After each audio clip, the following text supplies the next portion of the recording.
نحمده ونصلي ونسلم على رسوله الكريم اما بعد فاعوذ باللہ من الشیطان الرجیم بسم اللہ الرحمن الرحیم خذوا زینتکم عند کل مسجد۔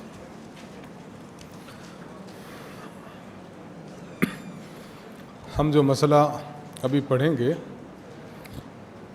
اس مسئلے کا عنوان ہے سر ڈھانپ کر نماز پڑھنا۔ حضرت استاذ محترم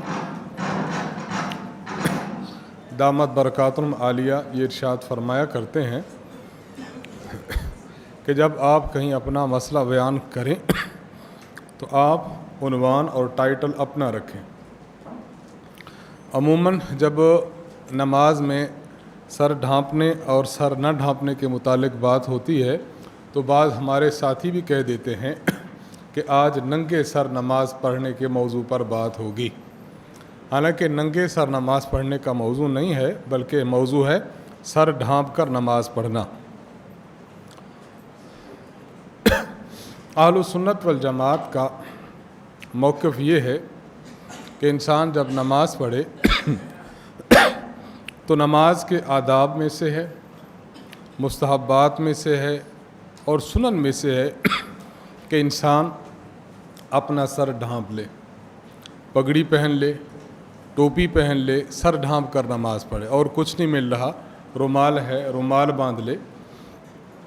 ہاں اگر ایسا معاملہ ہے کہ اس کے پاس بدن کے کپڑوں کے علاوہ کوئی کپڑا نہیں ہے تو یہ الگ بات ہے، لیکن تساہل کی بنا پر، سستی اور کاہلی کی بنا پر، یا یہ ہے کہ لوگوں کو بتانے کے لیے کہ یہ ہمارا مسلک ہے اور ہمارا شعار ہے، اپنے سر پہ ٹوپی لے کر آنا، اور جب آپ آ کر مسجد میں آتے ہیں تو مسجد میں آتے ہوئے نماز پڑھتے ہوئے اپنی ٹوپی اتار دینا اور اتار کے بغیر ٹوپی کے نماز پڑھ دینا، یہ سستی اور کاہلی نہیں بلکہ یہ ڈھٹائی کے مترادف ہے۔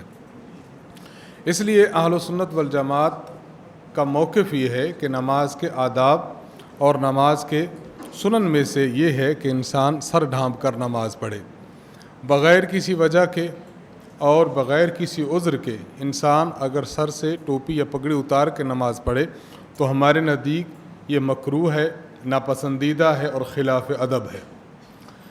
یہ مسئلہ سمجھنا بہت زیادہ ضروری ہے کہ ہمارا موقف یہ ہرگز نہیں ہے کہ جو شخص ٹوپی کے بغیر یا سر پر پگڑی کے بغیر نماز پڑھتا ہے اس کی نماز بالکل باطل اور کل عدم ہے، یہ بات بالکل غلط ہے۔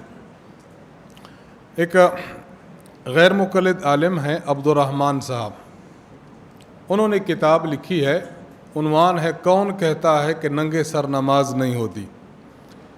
یعنی انہوں نے اس بات کا دعویٰ کیا ہے کہ جو لوگ سر پر پگڑی یا ٹوپی کے قائل ہیں وہ بغیر پگڑی اور بغیر ٹوپی کے اگر کوئی نماز پڑھ لے اس کی نماز کو باطل کہتے ہیں اور نہ ہونے کا حکم لگاتے ہیں۔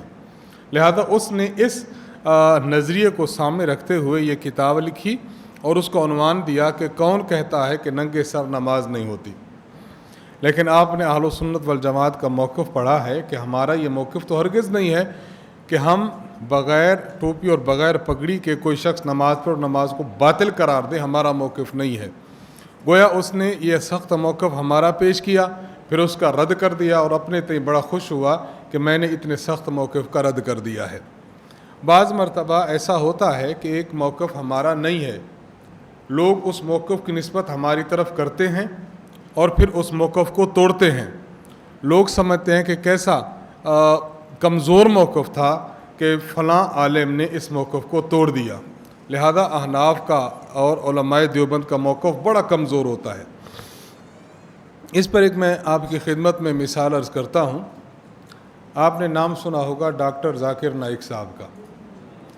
ڈاکٹر صاحب سے پوچھا گیا کہ نماز میں ہم رفع دین کریں یا نماز میں رفع دین نہ کریں، کیونکہ کچھ لوگ کہتے ہیں کہ نماز میں رفع دین نہ کرو۔ اب انہوں نے رفع دین نہ کرنے والوں کا جو موقف بیان کیا اور جو ان کی بنیاد اور دلیل بیان کی وہ ایسی ہے کہ آپ نے بھی مسئلہ ترک رفع دین پڑھا ہے، آپ نے بھی یہ دلیل نہیں پڑھی، لیکن چونکہ ان لوگوں کا طرز یہ ہے کہ انہوں نے اہل سنت والجماعت احناف کا وہ مسئلہ اور وہ دلیل بیان کرتی ہیں جو ہمارا مسئلہ بھی نہیں اور وہ دلیل ہم دیتے نہیں، پھر عوام میں اس کو توڑ دیتے ہیں اور کہتے ہیں کہ کتنا کمزور موقف اور کمزور دلیل تھی کہ ہم نے توڑ دی۔ ڈاکٹر صاحب کہنے لگے بات یہ ہے کہ جو لوگ نماز میں رفع دین نہیں کرتے ان کی دلیل یہ ہے کہ جب ابتدائی اسلام تھا تو لوگ اپنے بغلوں میں بت لے کر آتے تھے، تو حضور علیہ السلام نے فرمایا کہ تم رفع دین کرو، تو لوگ رفع دین کرنے لگے۔ جب رفع دین بار بار ہوتا تھا تو ان کے بغل کا بت آٹومیٹک نیچے گر جاتا تھا اور حضور علیہ السلام کا منشا واضح ہو جاتا تھا کہ بت ان لوگوں سے دور ہو جائے۔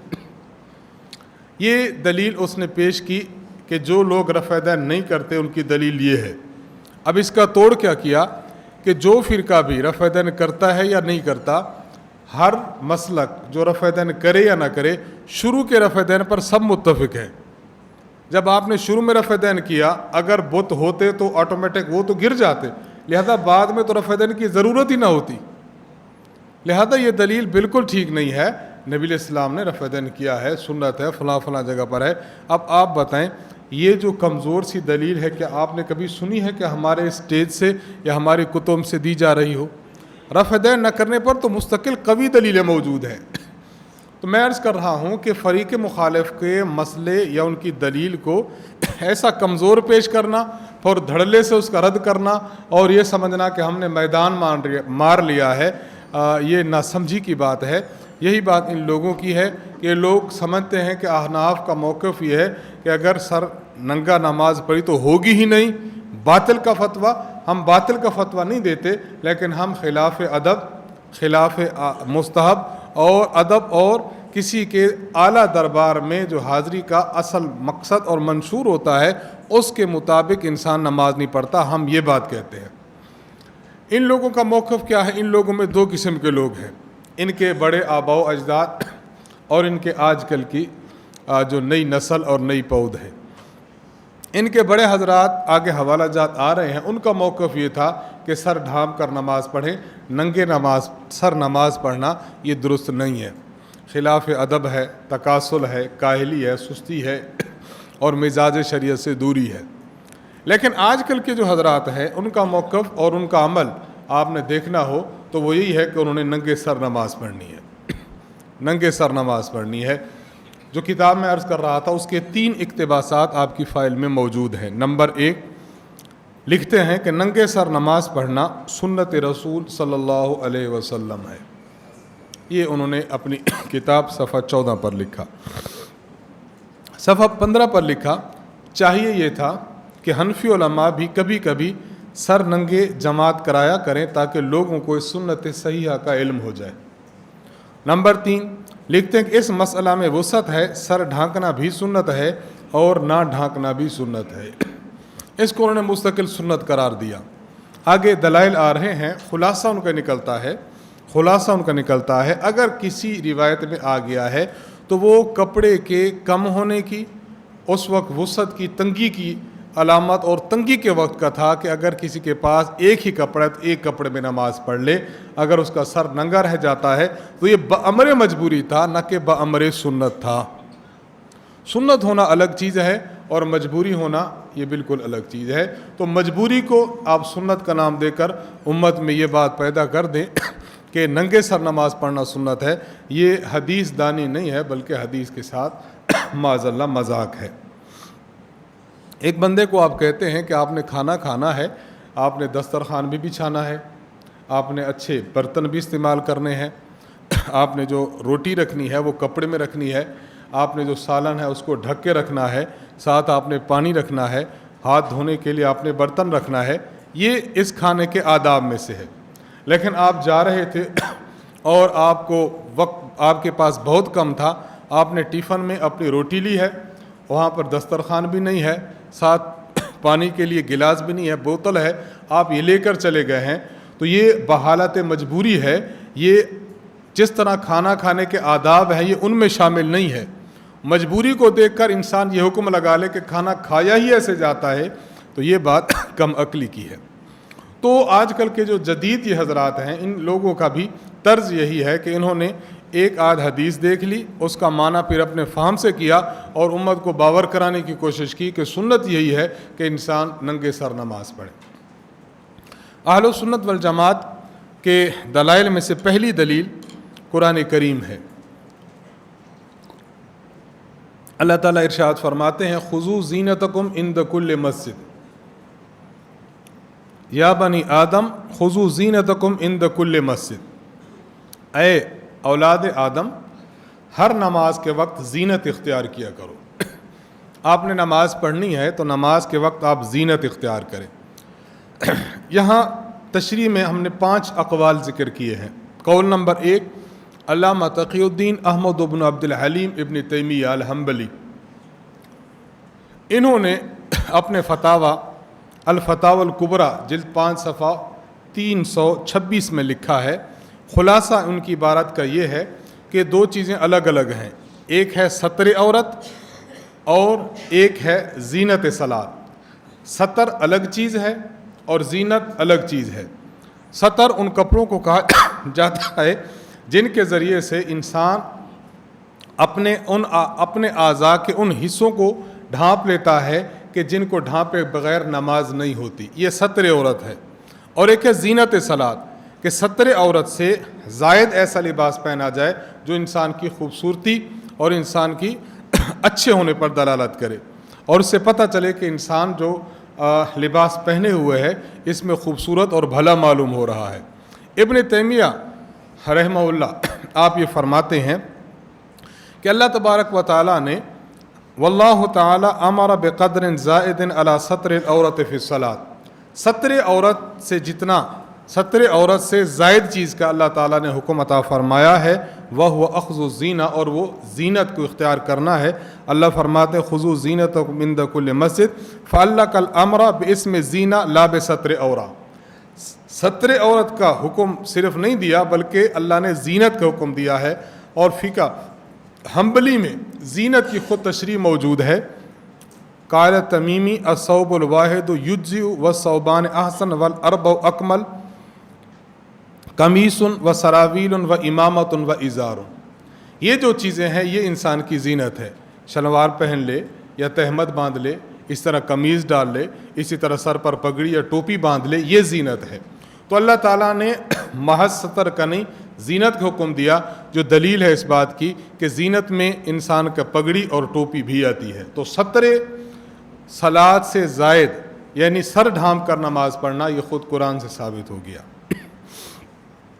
شیخ الاسلام شیخ زاہد بن حسن الکوثری رحمہ اللہ مقالات کوثری میں لکھتے ہیں، یہ فرماتے ہیں، ان کے خلاصہ پہلے سمجھ لیں۔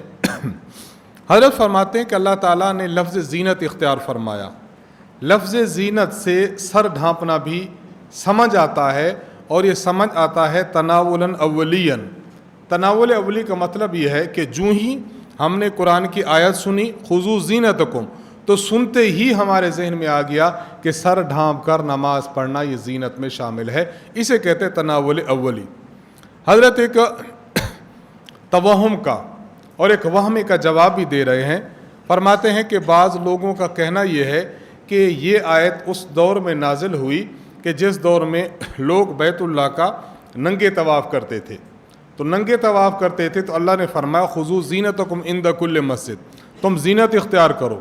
لہذا بعض لوگوں کا کہنا یہ ہے کہ جس طرح وہ لوگ ننگے بدن طواف کرتے تھے، اللہ نے فرمایا زینت اختیار کرو، ایک بدن پر کپڑا باندھ لو، اور جب آپ طواف کرتے ہوئے احرام باندھتے ہیں تو سر آپ کا ننگا ہوتا ہے۔ اس لیے اس آیت کا تقاضا یہ ہے شان نزول کا کہ انسان نماز پڑھے تو سر ننگا ہو۔ یہ جو وہم پیدا ہو رہا تھا، حضرت علامہ کوثری رحمہ اللہ آپ نے فرمایا یہ وہم دراصل قرآن کریم کے ایک بہت بڑے اصول سے ناواقفیت کی دلیل ہے، اس وجہ سے وہم پیدا ہوا۔ قرآن کا اصول کیا ہے کہ اللہ تبارک و تعالیٰ جب الفاظ دیتے ہیں تو وہ الفاظ شان نزول پر منحصر اور بند نہیں ہیں، بلکہ وہ ان کا حکم عام ہوا کرتا ہے۔ صحابہ کرام رضی اللہ عنہم کو اللہ نے فرمایا اقیموا الصلاۃ۔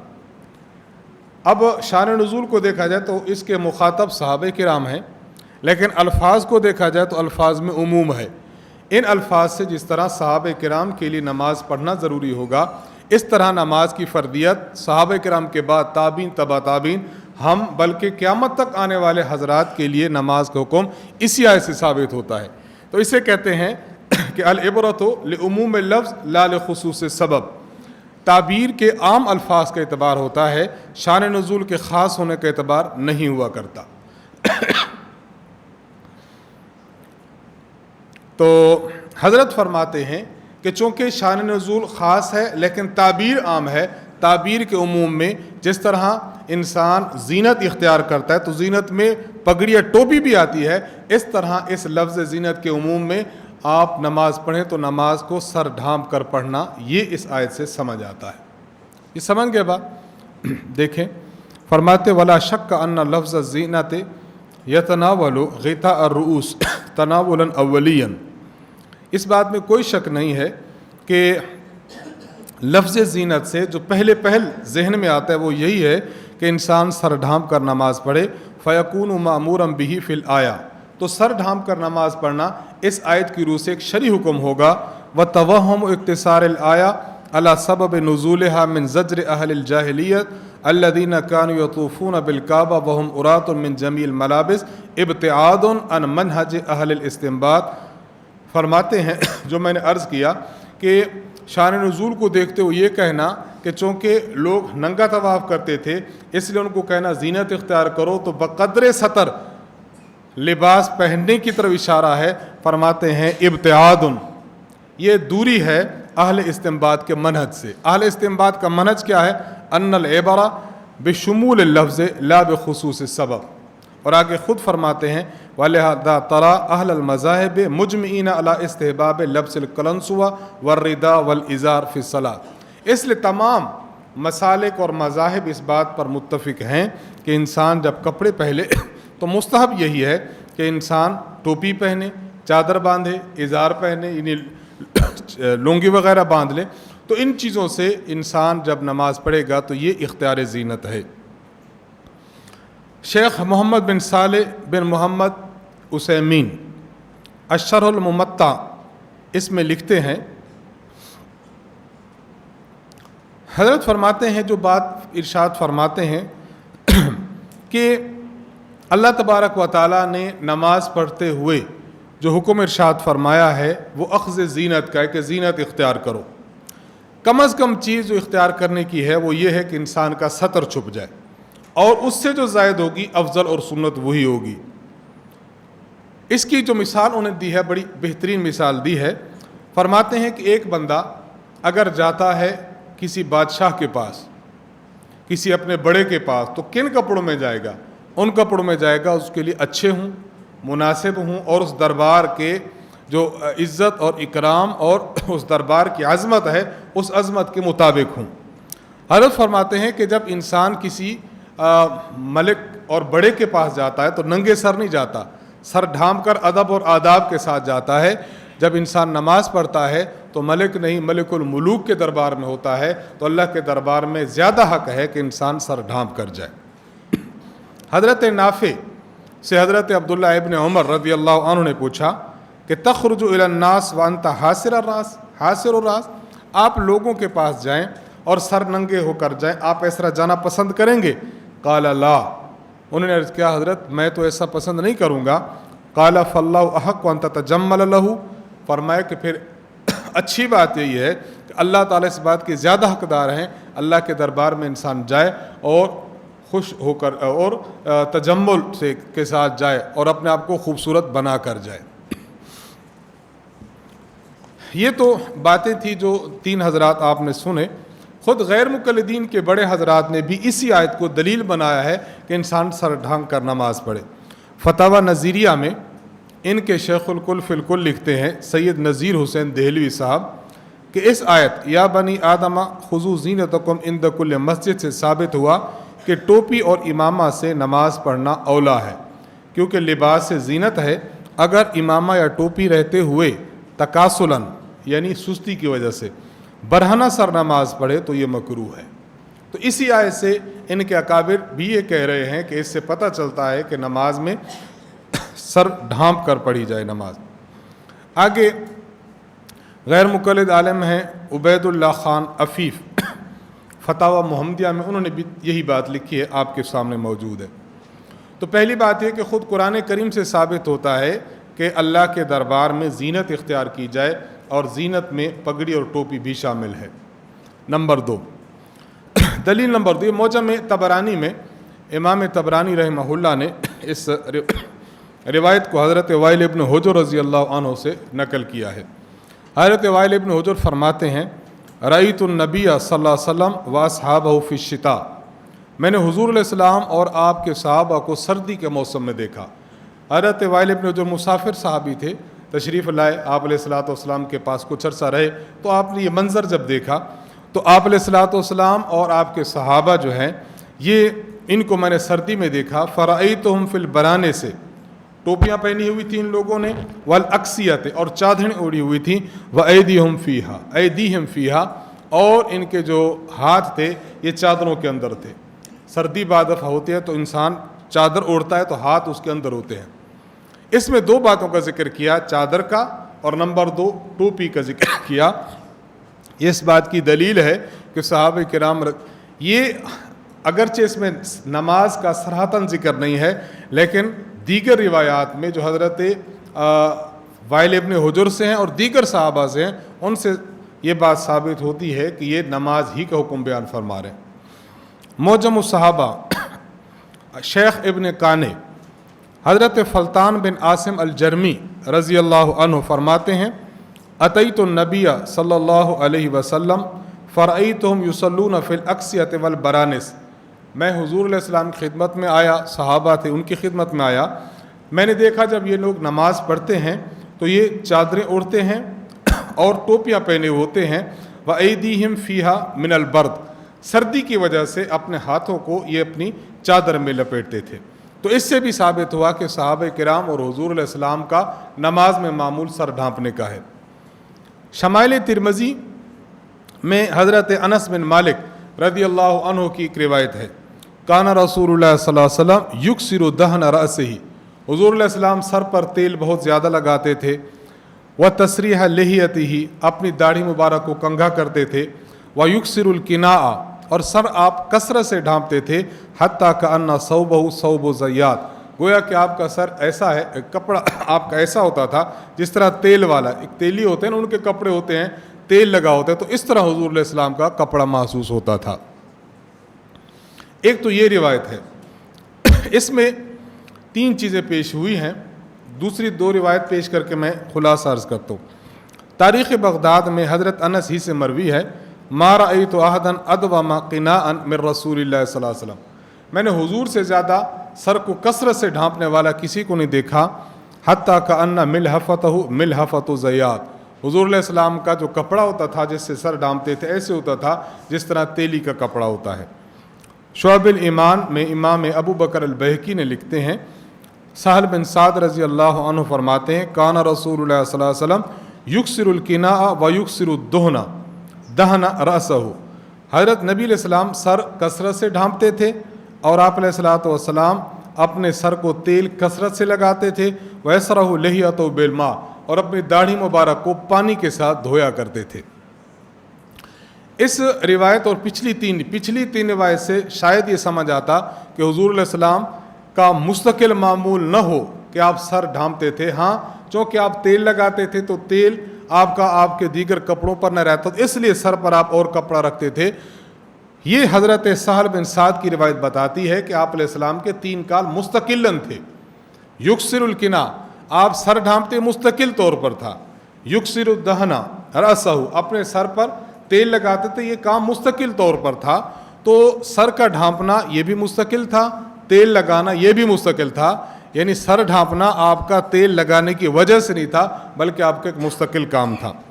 تو جب آپ علیہ الصلوۃ والسلام نماز سے باہر مستقل طور پر اپنے سر کو ڈھانپ کر رکھتے ہیں تو جب احکم الحاکمین کے دربار میں جائیں گے تو بدرجہ اولا اپنے سر کو ڈھانپیں گے۔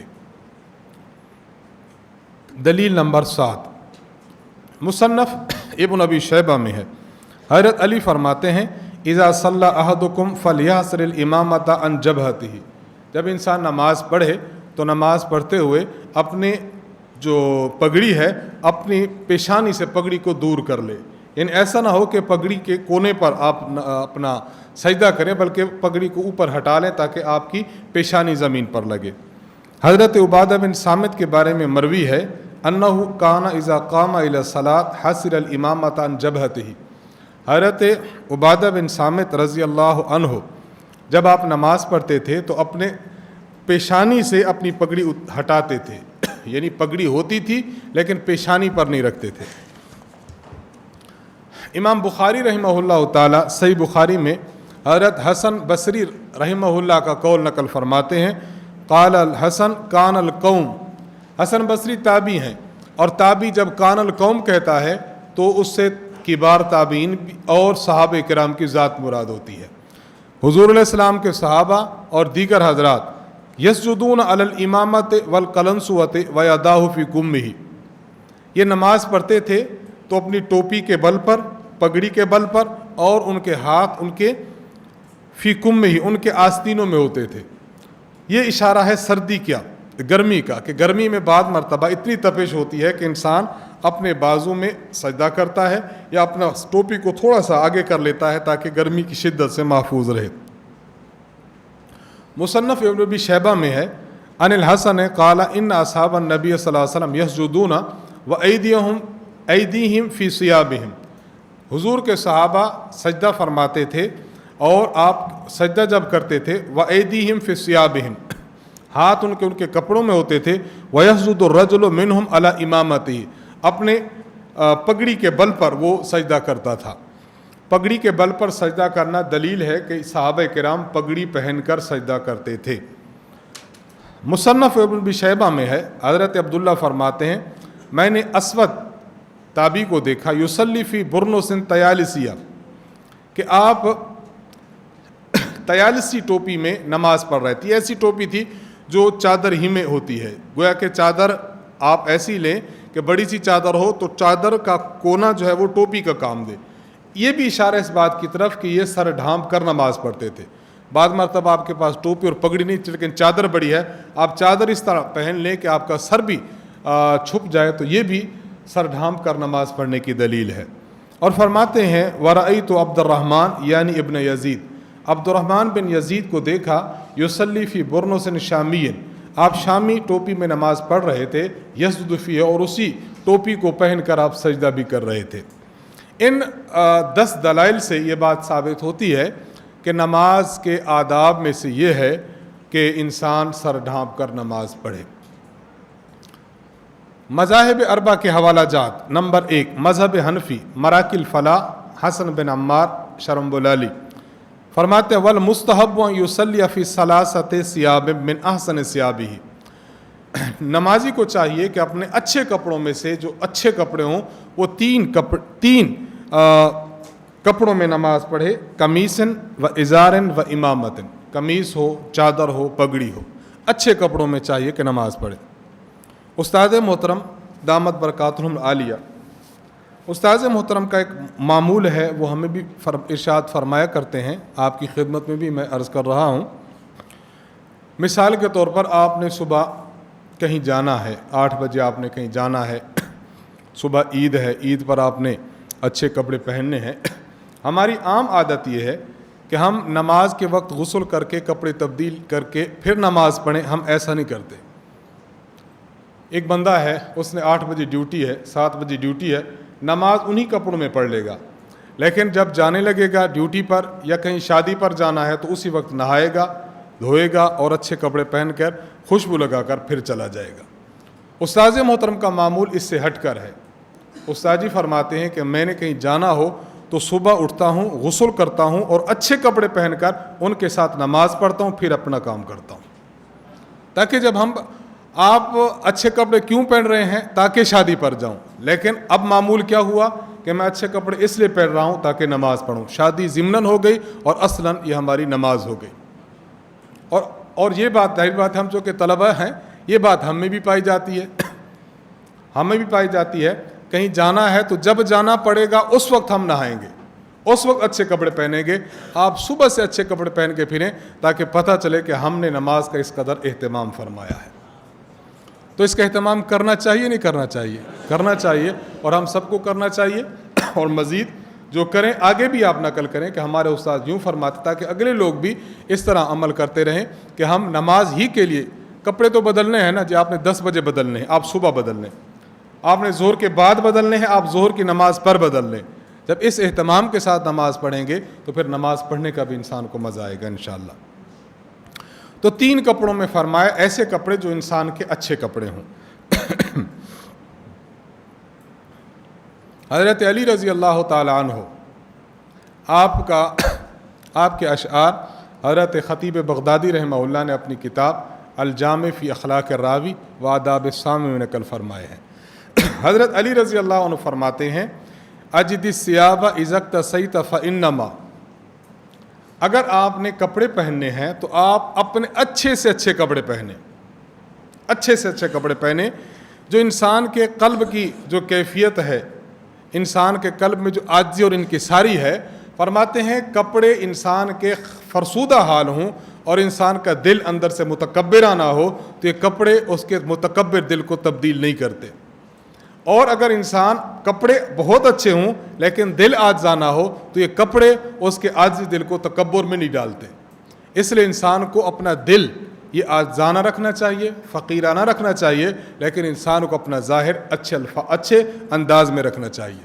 حضور علیہ السلام کا ارشاد ہے، آپ علیہ السلام فرماتے ہیں کہ اللہ تبارک و تعالیٰ اس بات کو بڑا پسند فرماتے ہیں اپنی نعمت کا اثر اپنے بندے پر دیکھیں۔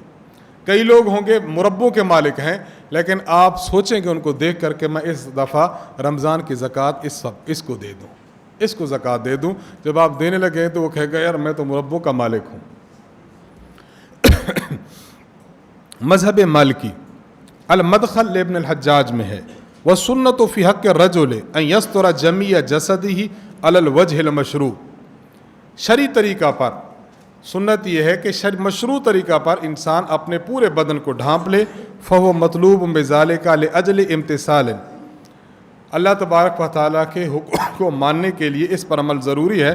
ثُمَّ الْإِمَامَةُ عَلَى صِفَتِهَا كَمَا تَقَدَّمَ ذِكْرُهُ، کپڑے بھی پہن لے، پھر ساتھ ساتھ ہے کہ امامہ بھی باندھ لے جس طرح کہ ہم نے اس کو پہلے ذکر کیا ہے۔ مذہب شافعی میں ہے قال اصحابنا، امام نووی رحمہ اللہ المجموع شرح مہذب میں فرماتے ہیں باب ستر العورہ میں، قال اصحابنا یستحب ان یصلی الرجل فی احسن ثیابہ المتیسرۃ لہ، انسان کو چاہیے، مستحب ہے کہ جو اس کو اچھے کپڑے میسر ہوں وہ کپڑے انسان پہنے، وَيَتَقَمَّسُ وَيَتَعَمَّمُ، قمیص بھی پہنے، امامہ بھی باندھے، اچھے کپڑے پہن کر نماز پڑھے۔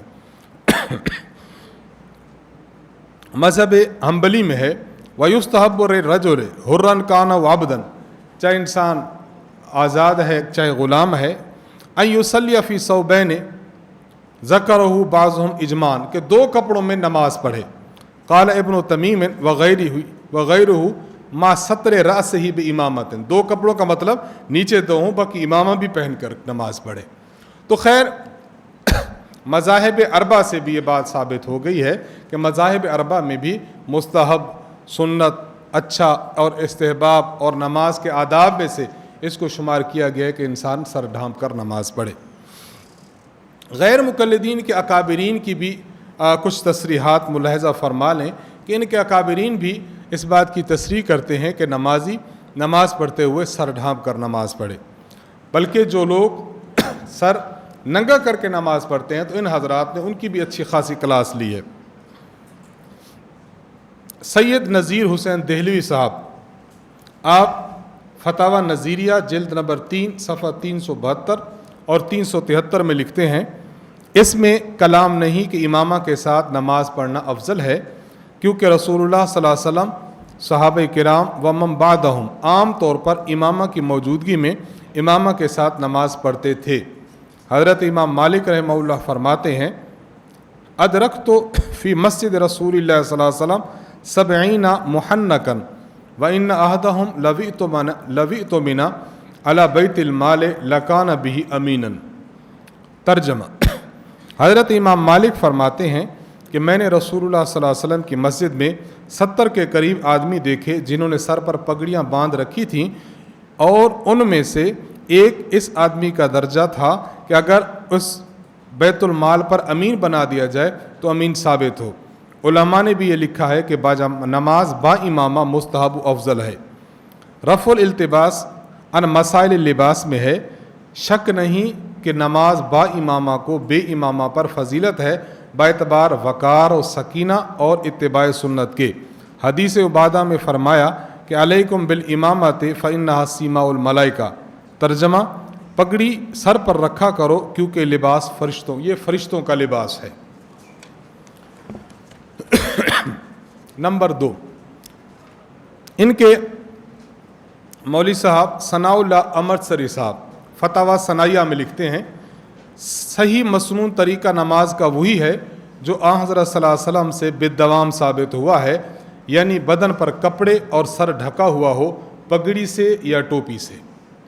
نمبر 3، سید محمد داؤد غزنوی صاحب اپنے والد بزرگوار عبد الجبار صاحب کا ننگے سر نماز کے خلاف فتویٰ نقل کرتے ہیں، پھر اس کے بعد اپنی رائے یوں لکھتے ہیں، ابتدائی عہد اسلام کو چھوڑ کر جب کہ کپڑوں کی قلت تھی، اس کے بعد اس عاجز کی نظر سے کوئی ایسی روایت نہیں گزری جس میں باصراحت یہ مذکور ہو کہ نبی صلی اللہ علیہ وسلم نے یا صحابہ کرام نے مسجد میں اور وہ بھی نماز با جماعت میں ننگے سر نماز پڑھی ہو، جائے کہ معمول بنا لیا ہو۔ اس لیے اس بد رسم کو جو پھیل رہی ہے بند کرنا چاہیے۔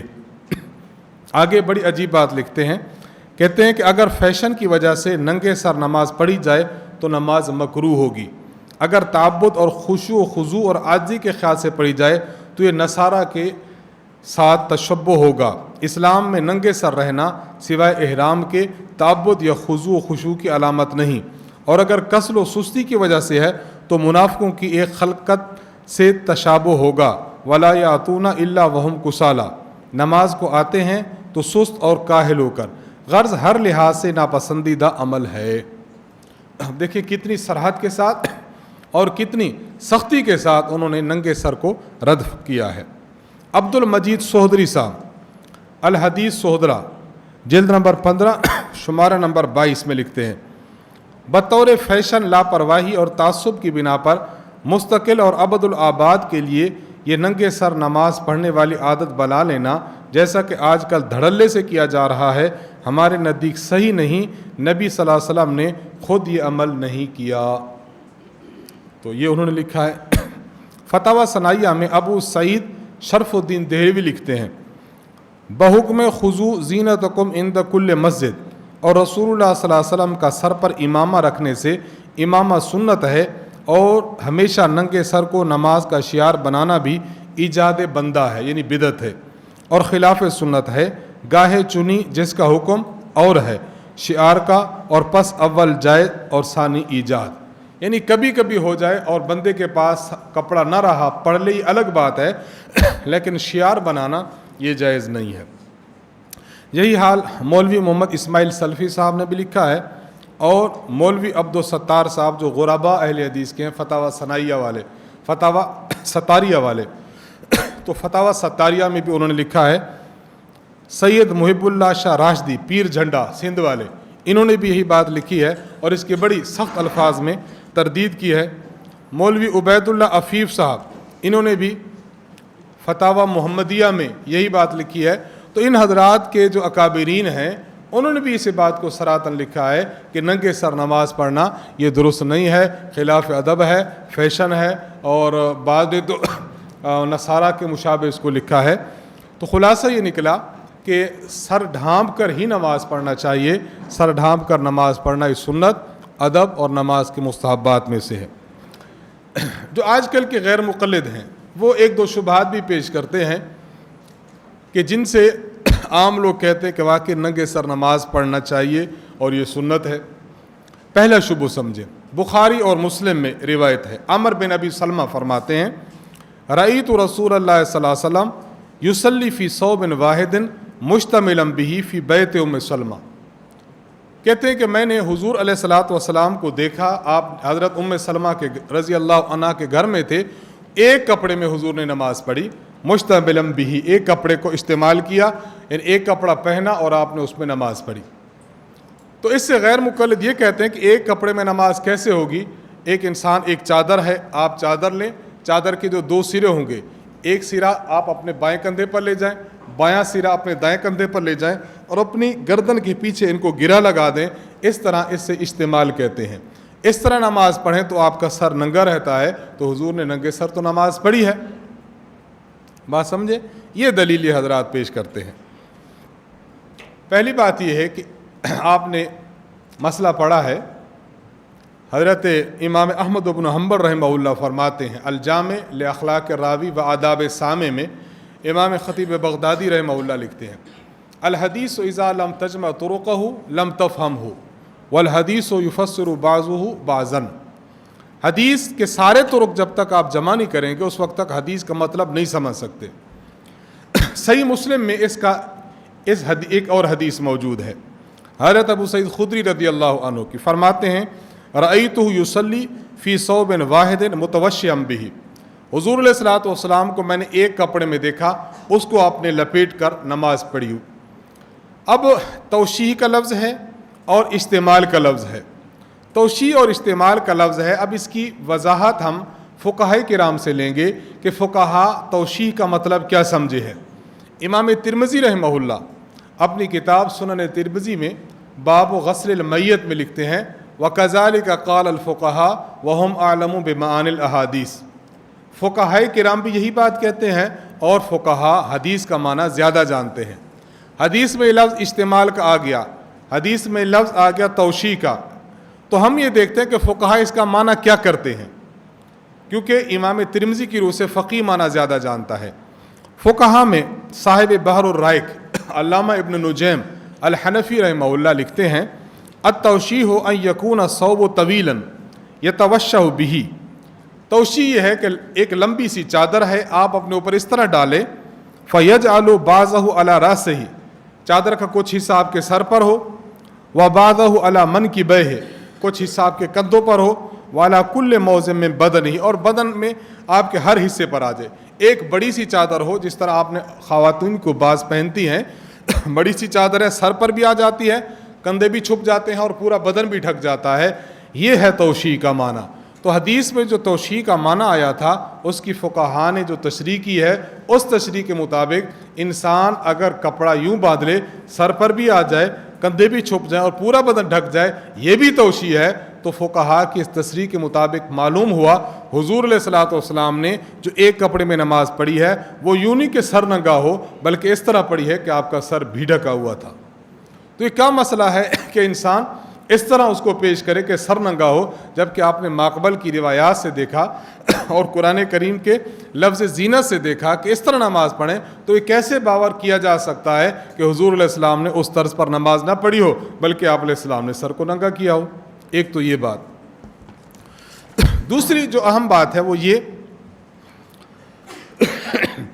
شرح مسند ابی حنیفہ میں ملا علی قاری رحمہ اللہ لکھتے ہیں کہ ایک کپڑے میں نماز پڑھنے کو اگر ظاہر الفاظ پر بھی معمول کیا جائے کہ آپ کا سر ننگا تھا، باقی بدن آپ ڈھکا ہوا تھا، تو فرماتے وہذا کلہ دلیل لبیان الجواز، حضور علیہ الصلوۃ والسلام نے اس کو بیان جواز کے لیے کیا تھا۔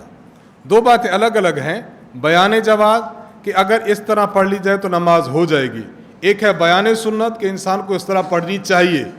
تو اگر اس حدیث کو ظاہری الفاظ پر بھی معمول کیا جائے، ظاہری الفاظ بھی دیکھے جائیں، تو اس سے پتہ چلتا ہے کہ اس طرح اگر کوئی پڑھ لے تو ہو جاتی ہے، باقی اس طرح پڑھنی چاہیے یعنی اس طرح سنت ہے، تو اس حدیث سے یہ بات ثابت نہیں ہوتی۔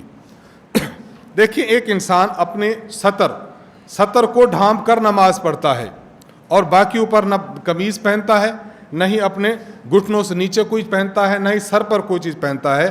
اب بیان جواز کے لیے یا سطر جو قابل سطر جسم ہے وہ ڈھانک کر نماز پڑھ، تو ہم یہ تو کہہ سکتے کہ نماز ہو جائے گی، لیکن یہ کہنا کہ اسی طرح پڑھنی چاہیے یہ اس بات سے ثابت نہیں ہوتا۔ تو ہم بھی یہاں کہنا چاہتے کہ بیان جواز الگ چیز ہے اور بیان سنت اور استحباب یہ بالکل الگ چیز ہے۔ جواب نمبر 3،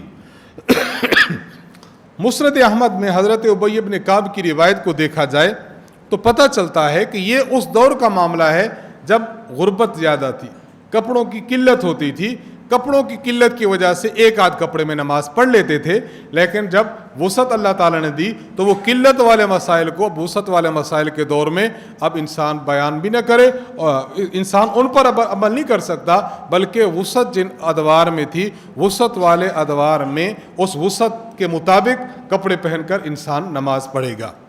مسند احمد میں ہے، فرماتے ہیں حضرت ابی بن کعب الصلاۃ فی الثوب الواحد سنۃ، ایک کپڑے میں نماز سنت ہے۔ اس کا مطلب فرماتے کنا نفعلہ مع رسول اللہ صلی اللہ علیہ وسلم، حضور کے دور میں ہم کرتے تھے، ولا یعاب علینا، اور کوئی بندہ ہم پر عیب نہ دھرتا تھا، ہمیں برا نہ کہتا تھا کہ ایک کپڑے میں کیوں۔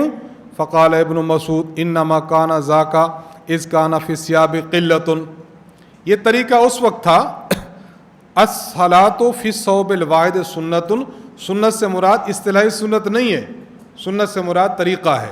ابی بن کعب فرماتے ہیں کہ ایک کپڑے میں نماز پڑھنا یہ بھی ایک طریقہ تھا، حضور کے دور میں کرتے تھے اور ہمیں کوئی برا بھلا نہیں کہتا تھا۔ تو ابن مسعود فرماتے ہیں کہ یہ اس وقت تھا اذ کان فی الثیاب قلۃ، یہ طریقہ اس وقت تھا جب انسان کے پاس کپڑے بہت کم ہوتے تھے۔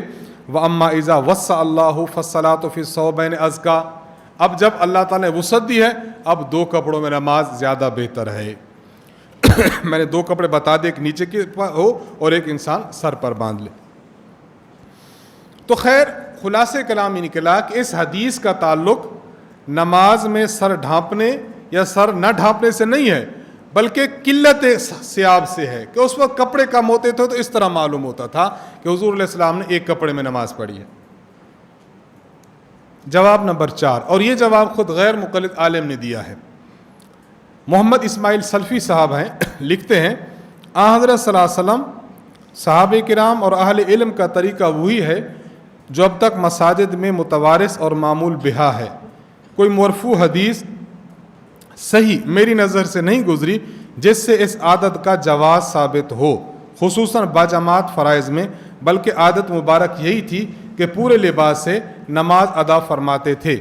عام ذہن کے لوگوں کو فی ثوب واحد اس قسم کی احادیث سے غلطی لگی ہے کہ ایک کپڑے میں نماز ادا کی جائے تو سر ننگا ہے، سر ننگا رہے گا، حالانکہ ایک کپڑے کو اگر پوری طرح لپیٹا جائے تو سر ڈھکا جا سکتا ہے۔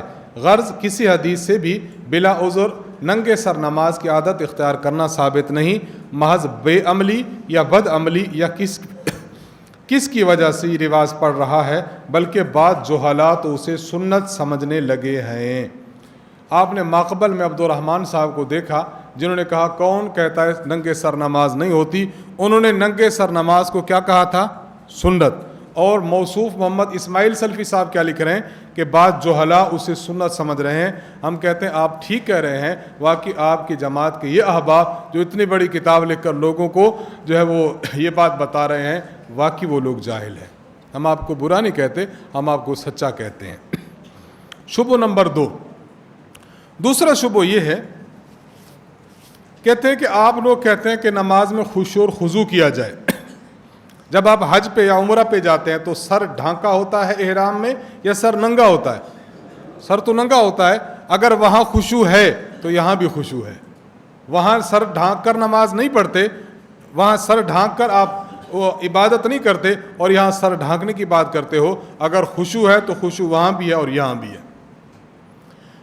بجائے اس کے کہ اس کا جواب ہم دیں، خود ہم غیر مقلد عالم محمد ناصر الدین البانی صاحب سے اس کا جواب دلاتے ہیں۔ ناصر الدین البانی صاحب نے تمام المنہ فی تعلیق علی فقہ سنہ، اس میں اس جواب کو لکھا ہے۔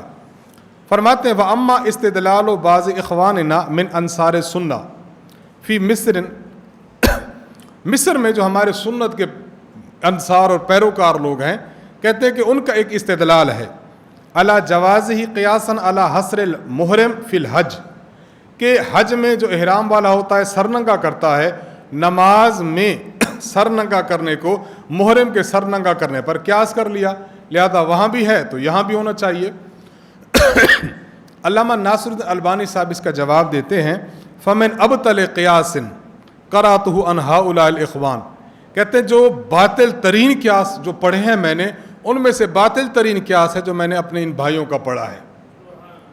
فرماتے ہیں کیفا والحصر فی الحج شعیرۃ اسلامیۃ وَمِن مَنَاسِكِهِ الَّتِي لَا تُشَارِكُ فِيهَا عِبَادَةٌ أُخْرَى. حج میں سر ننگا کرنا یہ تو حج کے شعار میں سے ہے، مناسک حج میں سے ہے. تو مناسک حج میں جو چیز ہے اس کے ساتھ دوسری عبادت کو آپ لگا دیں، یہ بالکل درست نہیں ہے. اور یہ جو آگے بات کی ہے بڑی عجیب کی ہے.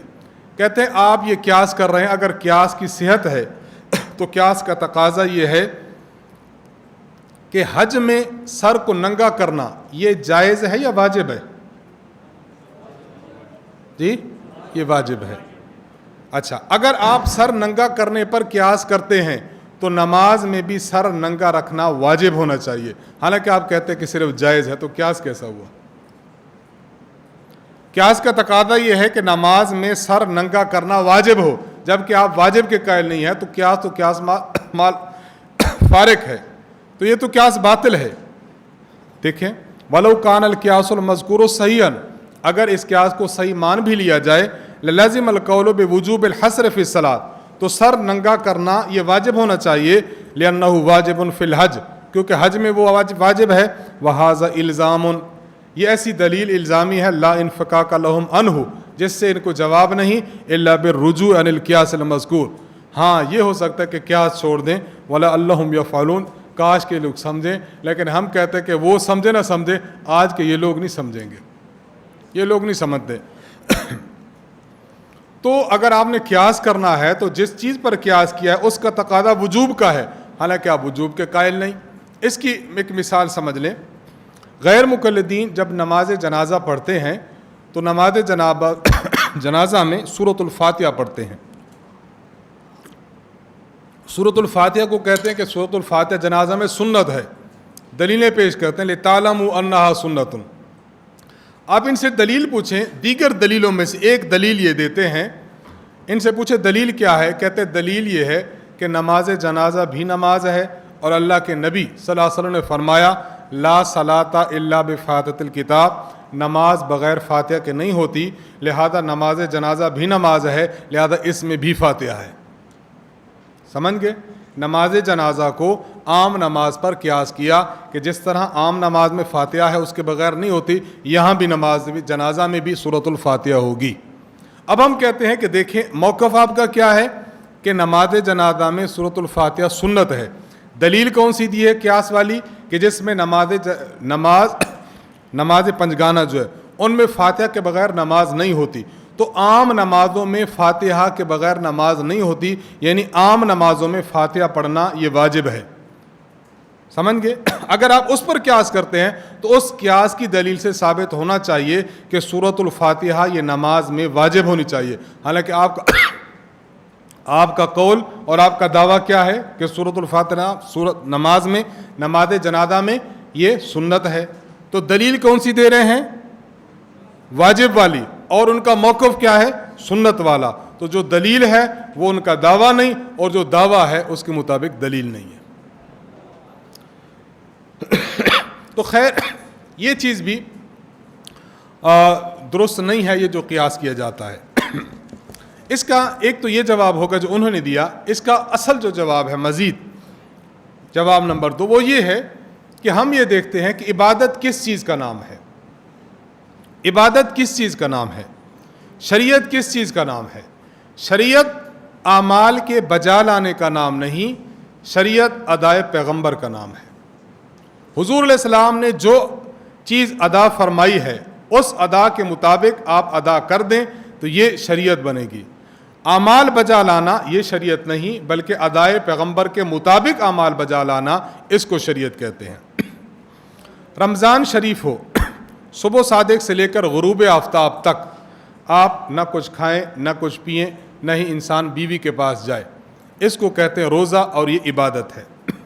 اب آ گیا 30 روزے ہو گیا مکمل، یکم شوال آ گیا.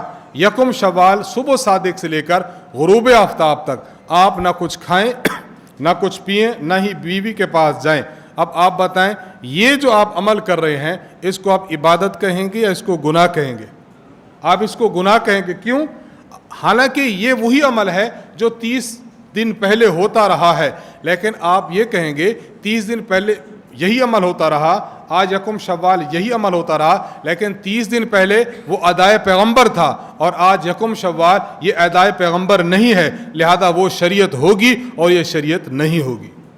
ادائے پیغمبر ہو تب شریعت ہے، ادائے پیغمبر نہ ہو وہ شریعت نہیں ہے۔ ایک بندہ غروب آفتاب تک رکا رہتا ہے، کھانے سے بھی، پینے سے بھی اور جماع سے بھی، اس کو کہیں کہ یہ شریعت ہے کیونکہ ادائے پیغمبر ہے۔ لیکن ایک بندہ ہے، اذان بھی ہو جاتی ہے، اذان کے کافی دیر بعد وہ اپنا روزہ کھولتا ہے، اب یہ بندہ عام بندوں سے اس کا روزہ بڑا ہے لیکن اس کو ثواب نہیں، الٹا گناہ ملے گا کیونکہ عمل تو کیا ہے لیکن ادائے پیغمبر کے مطابق نہیں، ادائے پیغمبر کے مخالف کیا ہے۔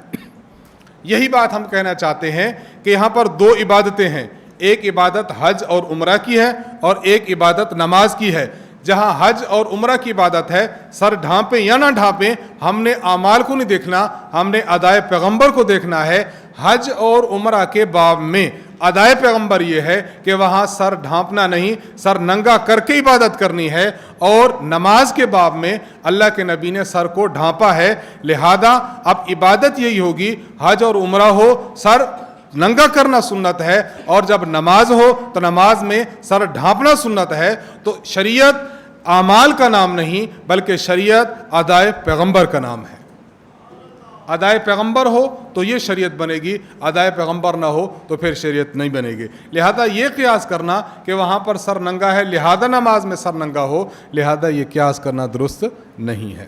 تو خلاصہ کلام یہ نکلا کہ نماز میں سر ڈھانپ کر نماز ادا کرنا یہ نماز کی سنن، نماز کے مستحبات اور نماز کے آداب میں سے ہے۔